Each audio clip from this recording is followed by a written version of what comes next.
In 1990, there were three drivers that Mercedes Sauber had, who they tipped to be the future of F1 or motorsport. You had two Germans, Michael Schumacher and Heinz-Harald Frentzen, and then you had Austrian Karl Wendlinger in that trio. And now, we all know what happened to Michael Schumacher and Heinz-Harald Frentzen, who quite a few people thought would be faster than Michael Schumacher. Also had a reasonably successful career. And then there's Karl Wendlinger, who was actually the oldest out of the trio. And yeah, it's probably another tale of a forgotten F1 driver who had so much potential. And I guess, yeah, look, I mean, amidst all the coverage of looking back on at the crash that that killed Ayrton Senna and Karl Wendlinger's compatriot Roland Ratzenberger 30 years ago, it has been quite easy to forget that Karl was involved in a rather serious accident about 30 years ago, at the Monaco Grand Prix. So yeah, I thought this video idea sort of came about just because I just remembered this, and because there was a podcast, the Beyond the Grid F1 podcast, which is really, really good, worth listening. It's on YouTube and Spotify, a couple of outlets. Here we go. By the way, I think there are a lot of similar, like, it's Austria to Germany, like New Zealand to Australia, like Austria, similar language, similar main language with, both Austria, Germany's, most people speaking German, Australians, New Zealanders speaking English. Much smaller population in Austria, but they've had some real success in sport, and certainly in motorsport. Of course, people forget that Red Bull is Austrian. They have Austrian owners, and then of course you've got Helmut Marko, who has generally been a respectable figure and has contributed a lot to Formula One.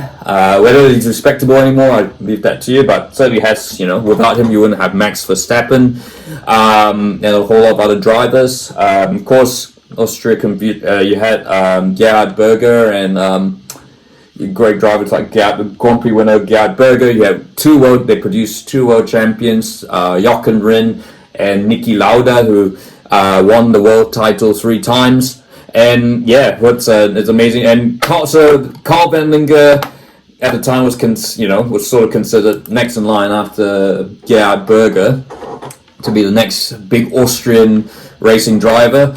I'm pronouncing Austrian like an Austrian, by the way. So, I'm not going to. He went through the karting, Formula 4. He won Austrian and German Formula 3. I think at the time he could sort of compete in both because, obviously Austria and Germany are sort of next to each other, and the Austrian F3 was sort of smaller than German. The German Formula 3 was, of course, quite prestigious. That's where Michael Schumacher, Heinz-Harald Frentzen, Nico Rosberg, etc. All the great German drivers would have, excelled in that.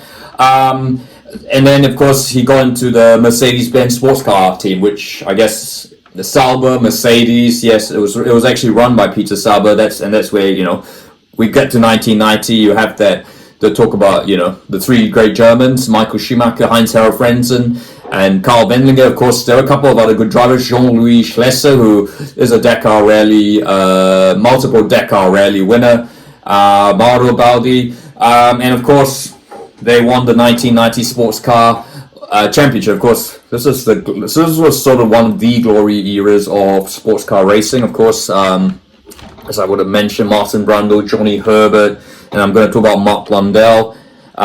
They raced. Martin Brundle, of course, won the world sports car championship. Sports cars was actually a pretty decent category, and I think it's only in recent times, with the hybrid cars that it's become really respectable again. But anyway, Karl Wendlinger was well on his way to Formula One. He did Formula 3000. That's actually the first time he met Helmut Marko, and then around this Of course, that 1991 was the year Michael Schumacher made his debut for Jordan in the Belgian Grand Prix. A couple of races later, Karl Wendlinger made his F1 debut for Leighton House. It was sort of like a two race deal. He was replacing Ivan Capelli, who was on his way to Ferrari at that stage. Leighton House, of course, that lost Adrian Newey over a year ago, and they were sort of having having financial issues. So Karl Wendlinger was sort of brought in as a paid driver, very similar to Niki Lauda, by the way. So yeah, he was retained at March in 1992. Got a new teammate, Paul, in another sports car legend, and Paul Belmondo. By this stage, Leighton House already pulled out because they had. Now that it has transpired, there was a lot of they had sort of been involved in not so kosher financial activities per se, and so the team reverted back to its traditional March team. Of course, it was the car was pretty uncompetitive, but Wendlinger brought the car home fourth in the Canadian Grand Prix, which his countryman Gerhard Berger won, and those 3 points enabled him to finish 12th, ahead of his the man who replaced Ivan Capelli at Leighton House March, Thierry Boutsen, Johnny Herbert, and Stefano Modena, who I talked about in my first F1's Forgotten. And so Wendlinger had an impressive 92, and he, with Sauber coming into Formula One, well, actually it was meant to be Mercedes, but they kind of sort of shied away. So Sauber got into F1. Were given Wendlinger's close collections with Peter Sauber. Wendlinger was given one of the seats alongside JJ Leto, and yeah, the Sauber was actually a really decent car in 1993 with the Mercedes, was it Mercedes? Yeah, it was the Mercedes or Ilmor Mercedes engine, whatever it was. Qualified fifth at Donington Park, and yeah, unfortunately, he got his brief time in the spotlight when Ayrton Senna was passing him on that iconic first lap, but then he got eliminated by Ayrton Senna's McLaren teammate Michael Andretti on the first lap. And so his best result was fourth at the Italian Grand Prix again, battling with Michael Andretti for third place, which, of course, as you know, that was Michael Andretti's last ever race for McLaren before he was replaced by Mika Häkkinen. He also finished in the points in Portugal and Hungary, and he again finished 12th again with 7 points, but that's 3 more than what he got in 1992 for March. 1994, he was retained by, naturally he's retained by Sauber. Heinz-Harald Frentzen came in from the Mercedes Academy, and yeah, Wendlinger got a point at Interlagos in the first race at the Brazilian Grand Prix. Then fourth in that tragic San Marino race, which in hindsight was, I know if you listen to the podcast, it was a really, really incredible, respectful effort, given, of course, it came a day after his fellow compatriot Roland Ratzenberger died. And of course, Ayrton Senna died in that same race. Definitely watch the podcast. There's something I won't spoil too much, but it's a really good listen. But then came Monaco, which ultimately was the race that pretty much ended Wendlinger's F1 career. It was a serious crash. And yeah, like you would have seen the images. It was pretty horrific, and it put Wendlinger. Wendlinger amazingly never had any broken bones. But he was put in a coma for about 3 weeks, and to this day has absolutely no recollection of what happened there. He came back amazingly. He came back at the Japanese Grand Prix, but yeah, clearly was not fit. Amazingly, he was retained. Sauber retained him. They of course now lost. Mercedes had gone to McLaren, and so they had the Ford engines. They had Petronas sponsorship. This was his first year. Petronas got into F1, by the way. With Wendlinger was. Yeah, it was quite evident Wendlinger was just not fit. His neck was the issue. He had fitness issues, and ultimately was replaced midway through the season by Jean-Christophe Bouillon. And it was what a shame. And arguably we'll never know.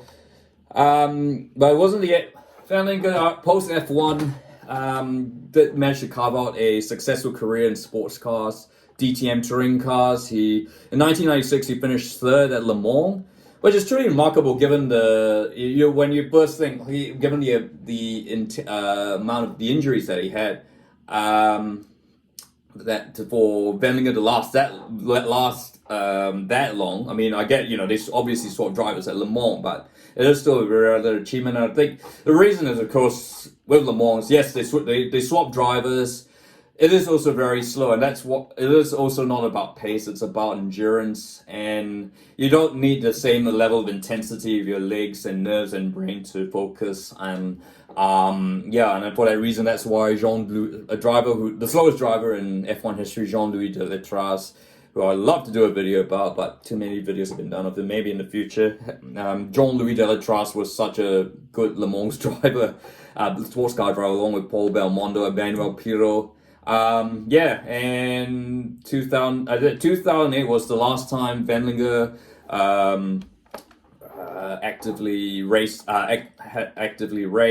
He's done a couple of sports cars races and one or two, but I guess living a quiet life now, and living the quiet now. He's now 55, and of course, the last are now on the verge of commemorating the 30th anniversary of the accident that took effectively ended his Formula One career. So I have to give it there's a point where I say thoughts on Karl Wendlinger. It's probably going to be the same. It's either rinse repeat, just like Johnny Herbert, and Martin Brundle. Look, it was very evident that Monaco accident was severe enough and ended what could have been a very promising career. I mean, would he? I would have no doubt he would have finished on the podium at least. Maybe won a couple of races. Certainly not. Maybe not with Sauber. I guess the unfortunate thing was, of course, Red Bull only sponsors back in, they only just started getting an F1 in the 1990s, and one wonders, if you had Karl Wendlinger, if Karl Wendlinger was like 10 years younger and was in F1 when Red Bull had come on, he would have easily been, like one of the pioneers of F1, and because he had that relationship with Helmut Marko and Sauber, so with Helmut Marko, so he would have, there's no doubt he was a really, really quick, talented racer, and we just, again, never really got to see what happened. But in hindsight, I guess, you'd think he's had one thing, he is lucky to have survived. Of course, you got to remember, with all the safety measures, motorsport's a dangerous sport, and he was right in the thick of, when Senna died, when Ratzenberger died, and at least, he survived and, lives to tell it. And of course, you think Michael Schumacher's health, he's still I think Wendlinger's very fortunate to have a normal life, and just to be normal. So, but again, another case of what ifs. But what are your thoughts, on Karl Wendlinger? Could he have been a world champion? Could he have finished on the podium? Could he have won a couple of races, given what he achieved early on in F1, given what he achieved in sports car and touring car racing? I'd like to know. And of course, I guess this is sort of impromptu, this realizing, of course, it's 30 years since he had that crash, and only another F1 forgotten story. But look, if you like this video, feel free to like, and don't forget to subscribe.